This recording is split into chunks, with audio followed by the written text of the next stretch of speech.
So the reason I made this video was really to be able to showcase some of the teams that we're working with, as well as give you an idea of how to progress through working with bigger groups. So one of the main things that I like to do, first I start with a primarily dynamic warm-up, just for you guys to know on that side. And then while they're going through the warm-up, in any of the exercises that require any type of fast twitch muscle, I'm always cueing them to keep their hands above the hips. That ends up being a big thing that I think is an important thing to be able to recognize. And even if the hands go a little bit below the hips, it's not necessarily a bad thing, but I do see a lot of guys that, especially when it goes to sprinting drills, will start to straighten out the arms, and when you get those hips or those hands really low, it ends up being a bad thing. So make sure as you guys are getting warmed up, think about being able to keep those elbows bent and keep those hands above the hips. I do think that's a really good cue to help out athletes. And then once we get past the warm-up, the big areas that I focus on are being able to improve within the first 5 yards. I think you can make the most amount of improvement within the first 5 yards, how people are able to get up, really cueing to stay more forward, more on the balls of their feet. The time that we have when it comes to sprinting is how much time we're spending on the ground,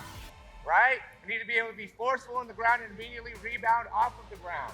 That's why the people that can run really fast can also jump really well. We got to be able to just be springy in general, be able to create force off the ground very, very easily and effectively. Here we go. We got to be able to get here in under 7 seconds. Come on, we got to have some, that's just effort. Here we go, ready? Go. There we go.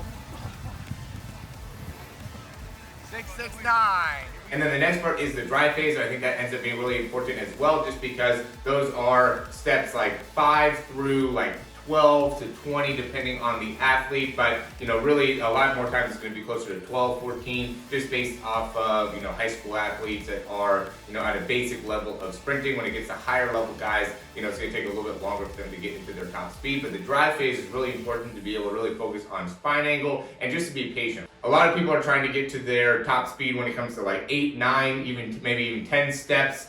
Which is just too fast. So making sure that they're being patient through the drive phase of being able to consistently work up to the top end speed. And then with the top end speed, the key thing is knee up, extend, pull, making sure that they're able to understand where their knee should be, how to get their foot out in front, pull underneath, and then make sure they have a very, very fast foot contact time. And those end up being the key things that I focus on when it comes to developing from a team perspective in speed training. So thanks for watching.